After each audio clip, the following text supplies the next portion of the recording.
यहाँ पर हम श्रीमद् भागवत गीता का जो यथारूप है वो हम सुनेंगे। तो इसमें संस्कृत और हिंदी दोनों में इसको हम सुनेंगे।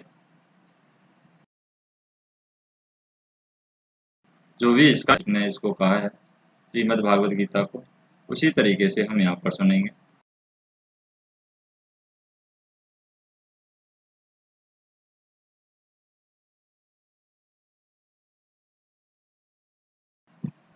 जिस तरीके से भगवान श्री कृष्ण ने इसको बताया है उसी तरीके से हम इसको सुनेंगे। सबसे पहले हम जो सुनने वाले हैं वो है अध्याय फर्स्ट। अध्याय फर्स्ट इसमें कुरुक्षेत्र के युद्ध स्थल में जो सैन्य निरीक्षण का काम किया गया था उसको बताया गया। तो धृतराष्ट्र उवाच, यानी धृतराष्ट्र बोलते हैं, धर्म क्षेत्रे कुरुक्षेत्रे संवेतायुत्सवा मामका पांडवाश्चैव किम कुर्वत संजय। यानी धृतराष्ट्र ने कहा कि हे संजय, धर्मभूमि कुरुक्षेत्र में युद्ध की इच्छा से एकत्र हुए मेरे और पांडवों के पुत्रों ने क्या किया है। यानी इसका तात्पर्य क्या है कि भागवत गीता जो है एक बहुत पठित आस्तिक विज्ञान है जो गीता और महात्म्य में सार के रूप में दिया गया है। इसमें यह उल्लेख है कि मनुष्य को चाहिए कि वह श्री कृष्ण की भक्ति की सहायता से संवीक्षण करते हुए श्रीमद् भागवत गीता का अध्ययन करे और स्वार्थ प्रेरित व्याख्याओं के बिना उसे समझने का प्रयास करे। अर्जुन ने जिस प्रकार से साक्षात भगवान कृष्ण से गीता सुनी और उसका उपदेश ग्रहण किया, इसी प्रकार स्पष्ट अनुभूति के उदाहरण भागवत गीता में हैं। यदि उसी गुरु परंपरा से निजी स्वार्थ से प्रेरित हुए बिना किसी को भागवत गीता समझाने का सौभाग्य प्राप्त हो तो वह समस्त वैदिक ज्ञान और विश्व के समस्त शास्त्रों के अध्ययन को पीछे छोड़ देता है। यहाँ पर जो भी पाठक है भागवत गीता में न केवल अन्य शास्त्रों की सारी बातें मिलेंगी अपितु यहाँ पर ऐसी बातें भी मिलेंगी जो अन्यत्र कहीं उपलब्ध नहीं है। यही गीता का विशिष्ट मानदंड है। स्वयं भगवान श्री कृष्ण के द्वारा साक्षात उच्चरित होने के कारण यह पूर्ण आस्तिक विज्ञान है। महाभारत में वर्णित धृतराष्ट्र और संजय की वार्ताएं इस महान दर्शन के मूल सिद्धांत का कार्य करती हैं। माना जाता है कि इस दर्शन की प्रस्तुति कुरुक्षेत्र के युद्ध स्थल में हुई, जो वैदिक युग से पवित्र तीर्थ स्थल रहा है, और इसका जो प्रवचन है भगवान द्वारा मानव जाति के पथ प्रदर्शन हेतु तब किया गया जब वे इस लोक में स्वयं उपस्थित थे। तो धर्म क्षेत्र शब्द सार्थक है क्योंकि कुरुक्षेत्र के युद्ध स्थल में अर्जुन के पक्ष में श्री भगवान स्वयं उपस्थित थे। कौरवों का पिता धृतराष्ट्र अपने पुत्रों की विजय की संभावना के विषय में अत्यधिक संदिग्ध था। अतः इसी संदेह के कारण उसने सचिव से पूछा, यानी कि संजय से पूछा। उन्होंने क्या किया? वह आश्वस्त था कि उसके पुत्र और उसके छोटे भाई पांडु के पुत्र कुरुक्षेत्र की युद्ध भूमि में निर्णयात्मक संग्राम के लिए एकत्रित हुए हैं। फिर भी उसकी जिज्ञासा सार्थक है। वह नहीं चाहता था कि भाइयों में कोई समझौता हो, अतः वह युद्ध भूमि में अपने पुत्रों की नियति या अपने पुत्रों के भाग्य और भावी के विषय में आश्वस्त होना चाह रहा था। क्योंकि इस युद्ध को कुरुक्षेत्र में लड़ा जाना था, जिसका उल्लेख वेदों में स्वर्ग के निवासियों के लिए भी तीर्थ स्थल के रूप में हुआ है। अतः धृतराष्ट्र अत्यंत भयभीत था कि इस पवित्र स्थल का युद्ध के परिणाम न जाने कैसा प्रभाव पड़ेगा। उसे भली भांति ज्ञात था कि इसका प्रभाव अर्जुन तथा पांडु के अन्य पुत्रों पर अत्यंत अनुकूल पड़ेगा, क्योंकि स्वभाव से ही वे सभी पुण्य आत्मा हैं और संजय श्री व्यास का शिष्य था। अतः उनकी कृपा से संजय धृतराष्ट्र के कक्ष में बैठे बैठे कुरुक्षेत्र के युद्ध स्थल का दर्शन कर सकता था। इसलिए धृतराष्ट्र ने उससे युद्ध स्थल की स्थिति के विषय में पूछा। पांडव तथा धृतराष्ट्र के पुत्र दोनों ही एक ही वंश से संबंधित थे, किंतु यहाँ पर धृतराष्ट्र के वाक्य से उसके मनोभाव प्रकट होते हैं। उसने जानबूझकर अपने पुत्रों को कुरु कहा और पांडु के पुत्रों को वंश के उत्तराधिकार से विलग कर दिया, यानी कि अलग कर दिया। और इस तरह पांडु के पुत्र अर्थात अपने भतीजों के साथ धृतराष्ट्र की विशिष्ट मन स्थिति समझी जा सकती है। जिस प्रकार धान के खेत से अवांछित पौधे को उखाड़ दिया जाता है, उसी प्रकार इस कथा के प्रारंभ से ही ऐसा आशा की जाती है कि यहाँ धर्म के पिता श्री कृष्ण उपस्थित हों, वहाँ कुरुक्षेत्र रूपी खेत में दुर्योधन आदि धृतराष्ट्र के पुत्र रूपी अवांछित पौधों का समूल नष्ट करके धृतराष्ट्र यानी यहाँ पर जो है जो दुर्योधन आदि धृतराष्ट्र के पुत्र रूपी अवांछित पौधों को समूल नष्ट करके युधिष्ठिर आदि नितांत धार्मिक पुरुषों की स्थापना की जाएगी। यहाँ धर्म क्षेत्र और कुरुक्षेत्र शब्दों की उनकी ऐतिहासिक और वैदिक महत्ता के अतिरिक्त यही सार्थकता है।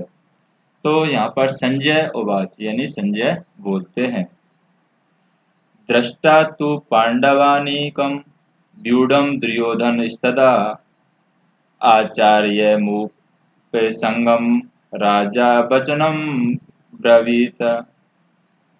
यानी संजय कहता है, संजय ने कहा कि हे राजन, पांडु पुत्रों के द्वारा सेना की व्यू रचना देखकर राजा दुर्योधन अपने गुरु के पास गया और उसने ये शब्द कहे। यानी इसका तात्पर्य क्या है कि धृतराष्ट्र जन्म से अंधा था और दुर्भाग्यवश वह आध्यात्मिक दृष्टि से भी वंचित था। वह यह भी जानता था कि उसी के समान उसके पुत्र भी धर्म के मामले में अंधे हैं। उसे विश्वास था कि वे पांडवों के साथ कभी भी समझौता नहीं कर पाएंगे, क्योंकि पांचों पांडव जन्म से पवित्र थे। फिर भी उसे तीर्थ स्थान के प्रभाव के विषय में संदेह था। इसलिए संजय युद्ध भूमि की स्थिति के विषय में उनके प्रश्न के मंतव्य को समझ गया। अतः वह निराश राजा को यहाँ पर प्रोत्साहित करना चाह रहा था। उसने उसे विश्वास दिलाया कि उसके पुत्र पवित्र स्थान के प्रभाव में आकर किसी प्रकार का समझौता करने नहीं जा रहे हैं। उसने राजा को बताया कि उसका पुत्र दुर्योधन पांडवों की सेना को देखकर तुरंत अपने सेनापति द्रोणाचार्य को वास्तविक स्थिति से अवगत कराने गया है। यद्यपि दुर्योधन का राजा कहकर संबोधित किया गया, तो भी स्थिति की गंभीरता के कारण उसे सेनापति के पास में जाना पड़ा है। अतः दुर्योधन राजनीतिक बनने के लिए सर्वथा उपयुक्त था, किंतु जब उसने पांडवों की व्यू रचना देखी तो उसका यह कूटनीतिक व्यवहार उसके भय को छिपा नहीं सका। फिर यहाँ पर क्या शब्द बोले जाते हैं? दुर्योधन अपने गुरु के पास में जाता है और क्या शब्द कहते हैं? पश्यताम पांडुपुत्राणाम आचार्य महति चमुम व्यूढ़ाम द्रुपद पुत्रेण तव शिष्येण धीमता। हे आचार्य, पांडु पुत्रों की विशाल सेना को देखो, जिसे आपके बुद्धिमान शिष्य द्रुपद के पुत्र ने इतने कौशल से व्यवस्थित किया है। यानी इसका तात्पर्य क्या है कि परम राजनीतिज्ञ दुर्योधन महान ब्राह्मण सेनापति द्रोणाचार्य के दोषों को इंगित करना यहाँ पर चाहता है। अर्जुन की पत्नी द्रौपदी के पिता राजा द्रुपद के साथ द्रोणाचार्य का कुछ राजनीतिक झगड़ा था। इस झगड़े के फलस्वरूप द्रुपद ने एक महान यज्ञ संपन्न किया, जिससे उसे एक ऐसा पुत्र प्राप्त होने का वरदान मिला जो द्रोणाचार्य का वध कर सके। द्रोणाचार्य इसे भली भांति जानता था, किंतु जब द्रुपद का पुत्र धृष्टद्युम्न युद्ध शिक्षा के लिए उसको सौंपा गया तो द्रोणाचार्य को उसे अपने सारे सैनिक रहस्य प्रदान करने में कोई झिझक नहीं हुई। अब धृष्टद्युम्न है कुरुक्षेत्र की युद्ध भूमि में पांडवों का पक्ष ले रहा था और उसने द्रोणाचार्य से जो कला सीखी थी उसी के आधार पर उसने यह व्यूह रचना की थी। अब दुर्योधन ने द्रोणाचार्य की इस दुर्बलता की ओर अंकित संकेत दिया, जिससे कि वह युद्ध से सजग रहे और समझौता न करे।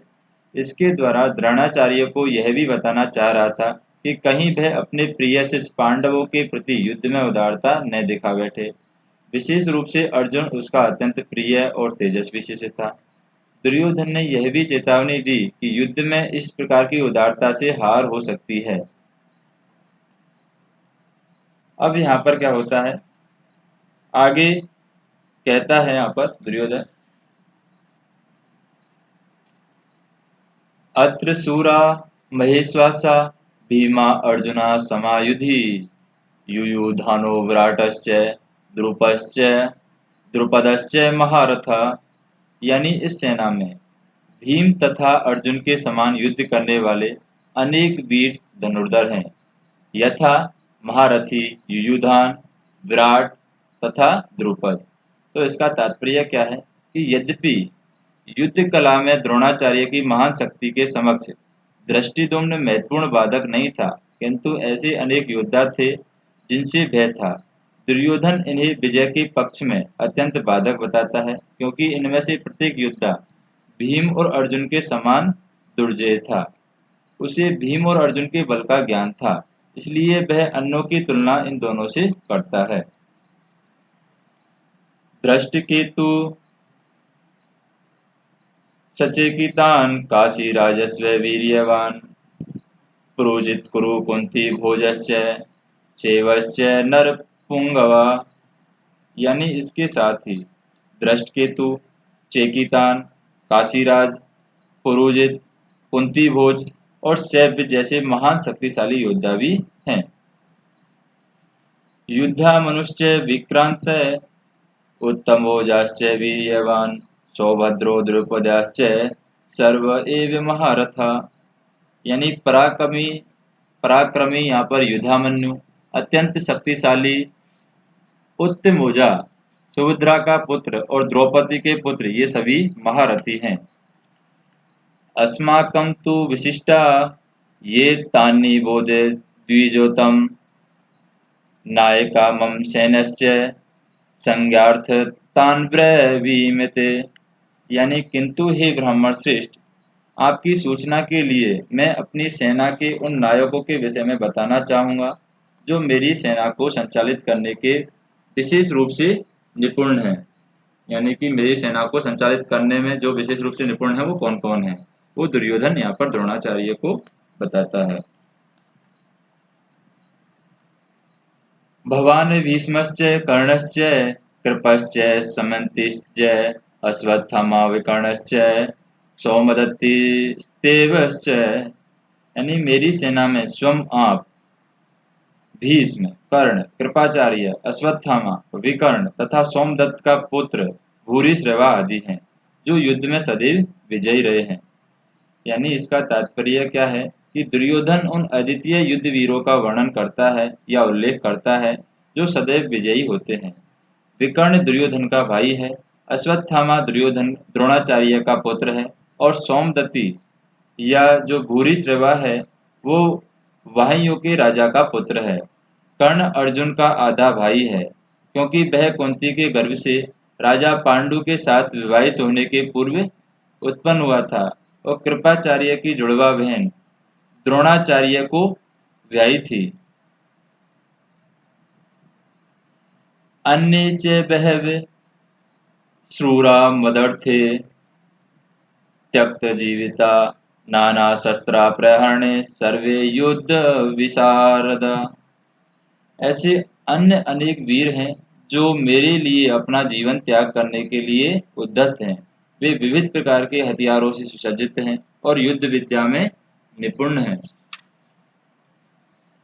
यानी यहाँ पर कहना चाहते हैं, तात्पर्य क्या है यहाँ का, कि यहाँ तक कि अन्यों को, जैसे कि यथा जयद्रथ, कृतवर्मा और शल्य का संबंध है, वे सब दुर्योधन के लिए अपने प्राणों की आहुति देने के लिए तैयार रहते थे।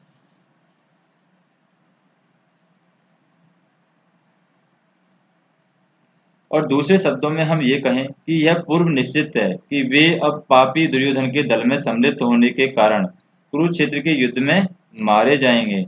निसंदेह अपने मित्रों के संयुक्त शक्ति के कारण दुर्योधन अपनी विजय के प्रति आश्वस्त था।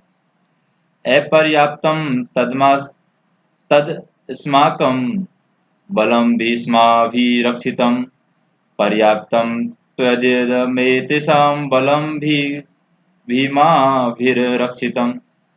यानी हमारी शक्ति अपरिमेय है, हम सब पितामह के द्वारा भली भांति संरक्षित हैं, जबकि पांडवों की शक्ति भीम द्वारा भली भांति संरक्षित होकर भी सीमित है। यहाँ पर दुर्योधन ने तुलनात्मक शक्ति का अनुमान प्रस्तुत किया है।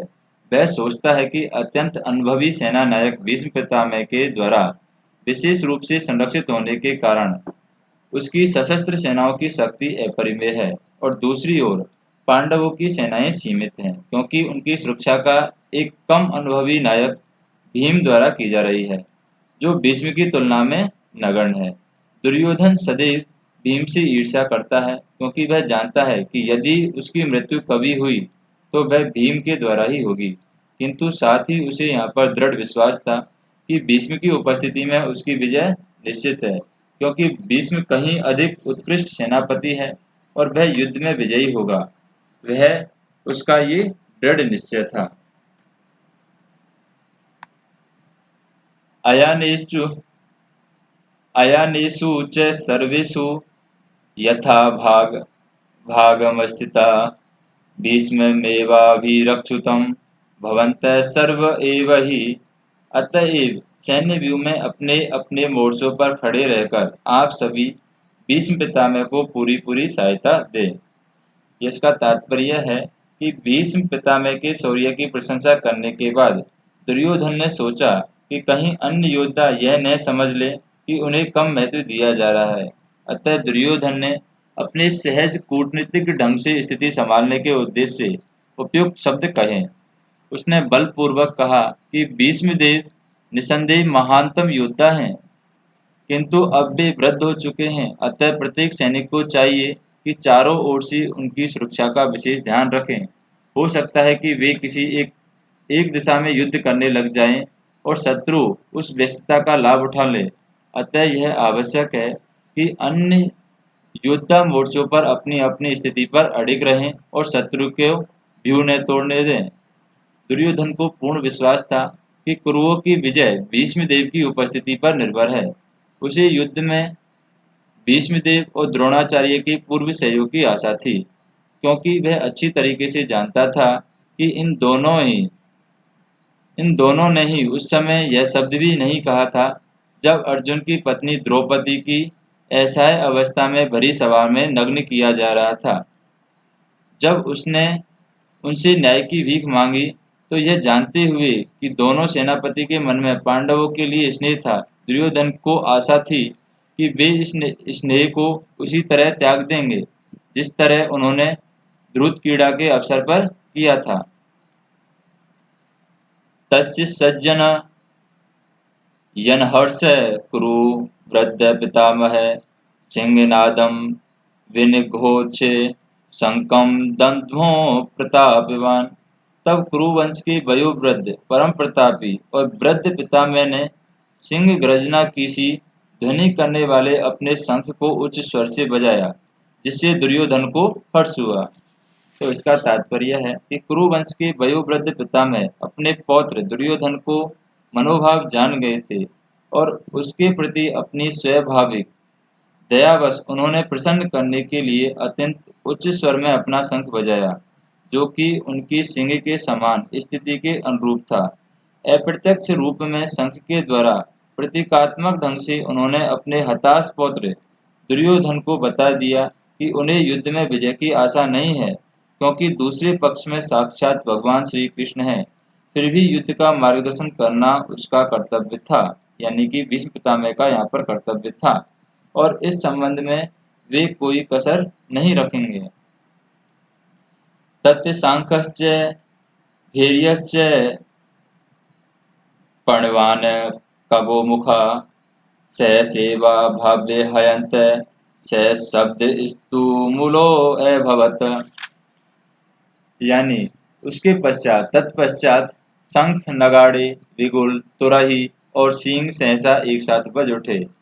वह ससंवेद स्वर अत्यंत कोलाहलपूर्ण था। तत्श्वेते हैर्ययुक्ते महति स्यन्दते स्ततो माधव पांडवश्चैव दिव्यो शंखो प्रदध्मतु। दूसरी ओर से श्वेत घोड़ों के द्वारा खींचे जाने वाले विशाल रथ पर आसीन कृष्ण और अर्जुन ने अपने अपने दिव्य शंख बजाए। तो भीष्म द्वारा बजाए गए शंख की तुलना में कृष्ण और अर्जुन के शंखों को दिव्य कहा गया है। दिव्य शंखों के नाद से यह सूचित हो रहा है कि दूसरे पक्ष की विजय की कोई आशा न थी, क्योंकि कृष्ण पांडवों के पक्ष में थे। जैस्तु पांडु पुत्राणाम येषाम पक्षे जनार्दना। जय सदा पांडु के पुत्र जैसों की ही होती है, क्योंकि भगवान कृष्ण उनके साथ हैं, और जहाँ जहाँ भगवान विद्वान है वहीं वहीं लक्ष्मी रहती है, क्योंकि वे अपने पति के बिना नहीं रह सकती। अतः जैसा कि विष्णु और भगवान कृष्ण के शंख के द्वारा उत्पन्न दिव्य ध्वनि से सूचित हो रहा था, विजय और श्री दोनों ही अर्जुन की प्रतीक्षा कर रही थी।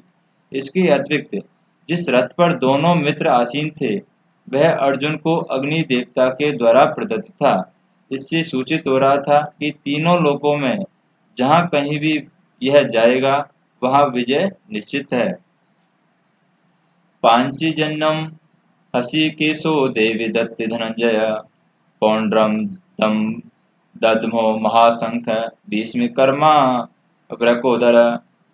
भगवान कृष्ण ने अपना जो पांचजन्य शंख बजाया, अर्जुन ने देवदत्त शंख तथा अति भोजी एवं अति मानवीय कार्य करने वाले भीम ने पौंड्र नामक भयंकर शंख बजाया। यानी इस श्लोक में भगवान कृष्ण को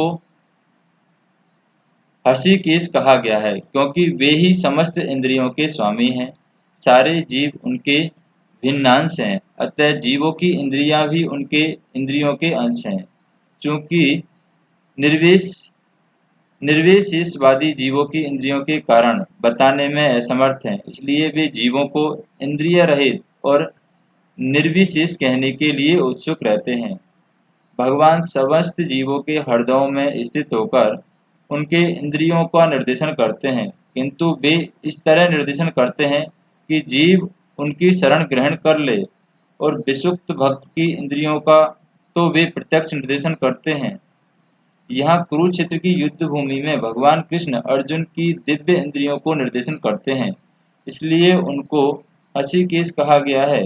भगवान के विविध कार्यों के अनुसार उनके भिन्न भिन्न नाम हैं। उदाहरणार्थ उनका एक नाम मधुसूदन है, क्योंकि उन्होंने मधु नाम के असुरों को मारा था। वे गोवों और इंद्रियों को आनंद देने के कारण गोविंद कहलाते हैं। वसुदेव के पुत्र होने के कारण वासुदेव कहलाते हैं। देवकी को माता के रूप में स्वीकार करने के कारण देवकी नंदन कहलाते हैं। वृंदावन में यशोदा के साथ बाल लीलाएं करने के कारण यशोदा नंदन कहलाते हैं। अपने मित्र अर्जुन का सारथी बनने के कारण पार्थ सारथी हैं। इसी प्रकार उनका नाम हर्षिकेश है, क्योंकि उन्होंने कुरुक्षेत्र के युद्ध स्थल में अर्जुन का निर्देशन किया।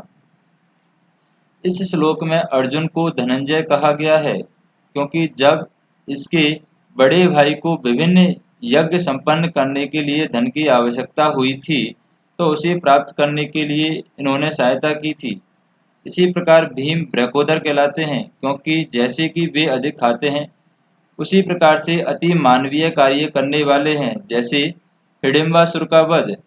अतः पांडवों के पक्ष में श्री कृष्ण इत्यादि विभिन्न व्यक्तियों के द्वारा विशेष प्रकार के शंखों को बजाया जाना युद्ध करने वाले सैनिकों के लिए अत्यंत प्रेरणाप्रद था, और विपक्ष में ऐसा कुछ न था। न तो परम निदेशक भगवान श्री कृष्ण थे, न ही भाग्य की देवी श्री थी, अतः युद्ध में उनकी पराजय पूर्व निश्चित थी। शंखों की ध्वनि मानो यही संदेश दे रही थी। अनंत विजम राजा कुंती पुत्रो युधिष्ठिरा नकुलो से देवश्च सुघोष मणि पुष्पको काश्यश्च परमेश्वास शिखंडी च महारथा दृष्टिधुम्नो विराटश्च सात्विकी स्वापराजिता द्रौपदो द्रौपदेयाश्च सर्वस्य पृथ्वीपते सौभाद्रश्च महाबाहो शंकाधूम पृथक पृथक। अर्जुन ने कहा, यहाँ पर हम देखें कि हे राजन, कुंती पुत्र राजा युधिष्ठिर ने अपना अनंत विजय नामक शंख बजाया है, तथा नकुल और सहदेव ने सुघोष एवं मणि पुष्पक शंख बजाए हैं। महान धनुर्धर काशीराज, परम योद्धा शिखंडी, धृष्टद्युम्न, विराट, अजय सात्यकी, द्रुपद और द्रुपद के पुत्र तथा सुभद्रा के महाबाहु पुत्र आदि सबों ने अपने अपने शंख बजाए हैं। तात्पर्य है कि संजय ने कहा, धृतराष्ट्र को अत्यंत चतुराई से यह बताया कि पांडु के पुत्रों को धोखा देने तथा राज सिंहासन पर अपने पुत्रों को आसीन करने की यह अविवेकपूर्ण नीति यहाँ पर संलाघनीय नहीं थी। लक्षणों से पहले से ही यह सूचित हो रहा है कि इस महायुद्ध में सारा कुरुवंश मारा जाएगा। भीष्म पितामह से लेकर अभिमन्यु एवं अन्य पौत्रों तक विश्व के अनेक देशों के राजाओं समेत उपस्थित सारे के सारे लोगों का विनाश निश्चित था। यह सारी दुर्घटना राजा धृतराष्ट्र के कारण होने जा रही थी, क्योंकि उसने अपने पुत्र को कुनीति को प्रोत्साहन दिया था। सघोषो धार्तराष्ट्राणां हृदयानि व्यदारत, नभश्च पृथ्वी चैव तमुलो अभन्युनादयन्। इस विभिन्न शंखों की ध्वनि कोलाहलपूर्ण बन गई थी, जो आकाश तथा पृथ्वी को शब्दायमान करती हुई धृतराष्ट्र के पुत्रों के हृदयों को विदीर्ण करने लगी। तो यहाँ पर कहा गया है तात्पर्य कि जब भीष्म और द्रोणाचार्य के पक्ष के अन्य वीरों ने अपने अपने शंख बजाए तो पांडवों के हृदय विदीर्ण नहीं हुए। ऐसी घटनाओं का वर्णन नहीं मिलता, किंतु इस विशिष्ट श्लोक में कहा गया है कि पांडव पक्ष के शंखनाद से धृतराष्ट्र के पुत्रों के हृदय विदीर्ण हो गए। इसका कारण स्वयं पांडव और भगवान कृष्ण ने उनका विश्वास है। परमेश्वर की शरण ग्रहण करने वाले को किसी प्रकार का भय नहीं रह जाता, चाहे वह कितनी ही विपत्ति में क्यों न हो। अथ व्यवस्थितो तांत्रष्टा धार्तराष्ट्रा कपिध्वज, प्रवर्ते शस्त्र संपाते धनुरुद्धम में पांडव, हरिकेशम तदा वाक्यमिदे महामहीपते। उस समय हनुमान जी से अंकित ध्वजा लगे रथ पर आसीन पांडुपुत्र अर्जुन अपना धनुष उठाकर तीर चलाने के लिए उद्यत हुआ। हे राजन, धृतराष्ट्र के पुत्रों के व्यूह में खड़ा देखकर अर्जुन ने श्री कृष्ण से ये वचन कहे। यानी तात्पर्य क्या है? युद्ध प्रारंभ होने ही वाला था। उपयुक्त कथन से ज्ञात होता है कि पांडवों की सेना की अप्रत्याशित व्यवस्था से धृतराष्ट्र के पुत्र बहुत कुछ निरुत्साहित थे, क्योंकि युद्ध भूमि में पांडवों का निर्देशन भगवान कृष्ण के आदेश अनुसार हो रहा था। अर्जुन की ध्वजा पर हनुमान जी का चिन्ह भी विजय का सूचक था, क्योंकि हनुमान जी ने राम और रावण के युद्ध में राम की सहायता की थी, जिसमें राम विजयी हुए थे। इस समय अर्जुन की सहायता के लिए उनके रथ पर राम और हनुमान दोनों उपस्थित थे। भगवान कृष्ण साक्षात राम हैं, और जहाँ भी राम रहते हैं वहाँ उनका नित्य सेवक हनुमान होता है, और उनकी नित्य संगनी वैभव की देवी सीता उपस्थित रहती है। अतः अर्जुन के लिए किसी भी शत्रु से भय का कोई कारण नहीं था। इससे भी अधिक इंद्रियों के स्वामी भगवान कृष्ण निर्देश देने के लिए साक्षात उपस्थित थे। इस प्रकार अर्जुन को युद्ध करने के मामले में सारा सत परामर्श प्राप्त था। ऐसी स्थितियों में जिसकी व्यवस्था भगवान ने अपने शाश्वत भक्त के लिए की हो, निश्चित विजय के लक्षण स्पष्ट थे। फिर अर्जुन बोलता है, सैन्योरुभयो मध्ये रथम स्थापम मे अच्युत, यावदेत्रा निरीक्षेऽहं योद्धु कामिनावस्थिताम्, केमर्या सह योद्धे व्यस्मिनो हरण समुद्धते। अर्जुन ने कहा, हे अच्युत, कृपया करके मेरा रथ दोनों सेनाओं के बीच ले चलें, जिससे कि मैं यहाँ उपस्थित युद्ध की अभिलाषा रखने वालों को और शस्त्रों की इस महान परीक्षा में जिनसे मुझे संघर्ष करना है उन्हें देख सकूं।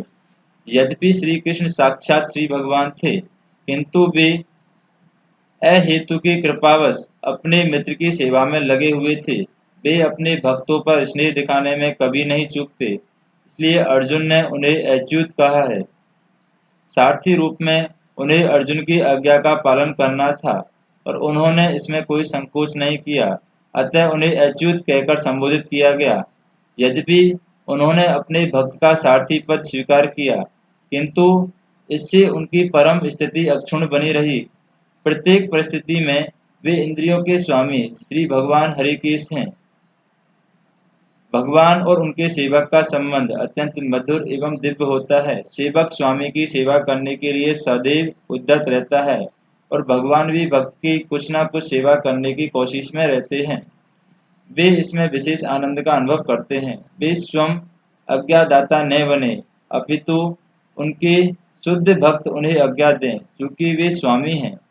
अतः सभी लोग उनके आज्ञा पालक हैं और उनके ऊपर उनको आज्ञा देने वाला कोई नहीं है, किंतु जब वे देखते हैं कि उनका शुद्ध भक्त आज्ञा दे रहा है तो उन्हें दिव्य आनंद मिलता है, यद्यपि वे समस्त परिस्थितियों में अच्युत रहने वाले हैं।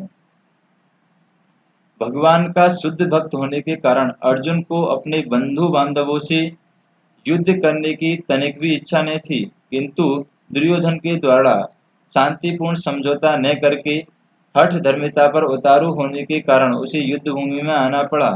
अतः वह यह जानने के लिए अत्यंत उत्सुक था कि युद्ध भूमि में कौन कौन से अग्रणी व्यक्ति उपस्थित हैं। यद्यपि युद्ध भूमि में शांति प्रयासों का कोई प्रश्न नहीं उठता, तो भी वह उन्हें फिर से देखना चाह रहा था और यह देखना चाह रहा था कि वे इस अवांछित युद्ध पर किस हद तक तुले हुए हैं। यो तस्य मानान् वेक्षे अहम य एते अत्र समागता धृतराष्ट्रस्य दुर्विधे युद्धे प्रिय चिकीर्षव। यानी मुझे उन लोगों को देखने दीजिए जो यहाँ पर धृतराष्ट्र के दुर्बुद्धि पुत्र दुर्योधन को प्रसन्न करने की इच्छा से लड़ने के लिए आए हुए हैं।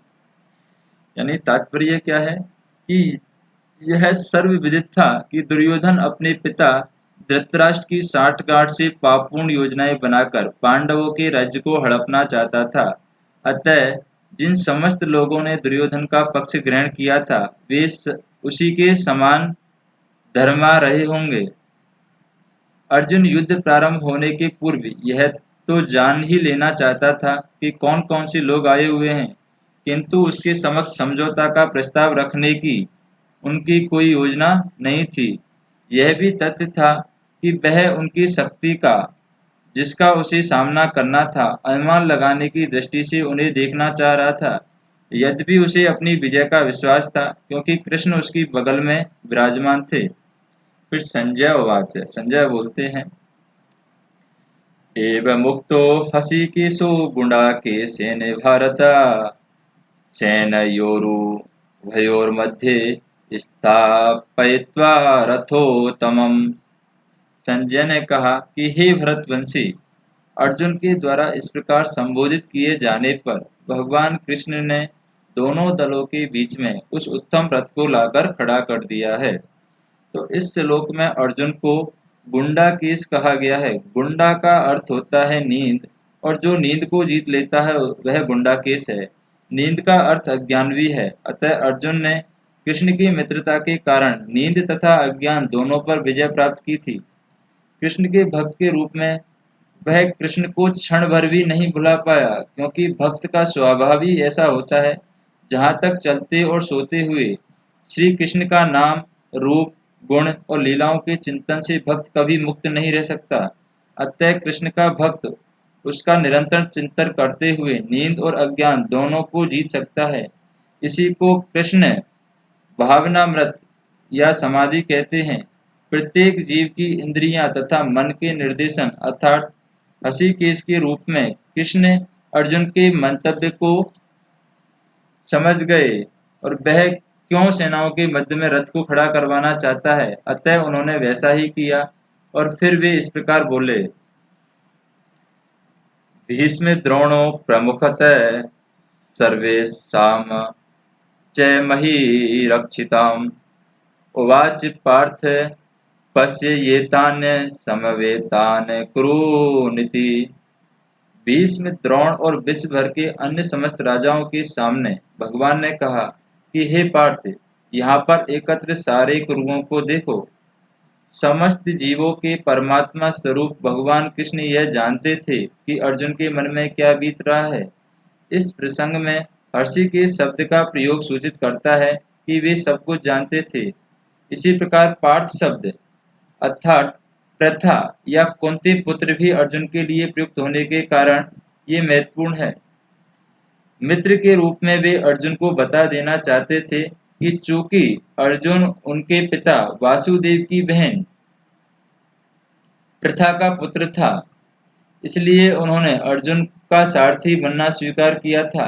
किंतु जब उन्होंने अर्जुन से कुरुओं को देखो कहा, तो इससे उसका अभिप्राय है, यानी इससे श्री कृष्ण का क्या अभिप्राय था? क्या अर्जुन वहीं पर रुककर युद्ध करना नहीं चाहता था? कृष्ण को अपनी बुआ प्रथा के पुत्र से कभी भी ऐसा आशा नहीं थी। इस प्रकार से कृष्ण ने अपने मित्र की मन स्थिति की पूर्व सूचना परिहासवश दी थी। तन्नापश्य स्थिति ताना पार्थ पितृनथ पितामहान् आचार्यन मातु लाभत्र पुत्रोन पौत्रान् सखीस्तथा शुश्रूरान् सुहृदेवश्च सेनुयोरुभरो भयोरपि। अर्जुन ने वहां पर दोनों पक्षों की सेना के मध्य में अपने चाचा, ताऊओं, पितामहों, गुरुओं, मामाओं, भाइयों, पुत्रों, पौत्रों, मित्रों, ससुरों और शुभचिंतकों को भी देखा। अर्जुन युद्ध भूमि में अपने सभी संबंधियों को देख सका।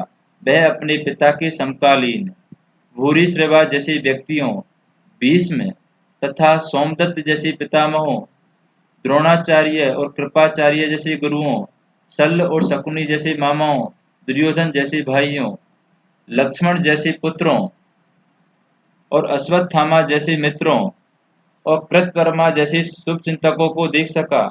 वह उन सेनाओं को भी देख सका जिनमें अनेक उसके मित्र थे।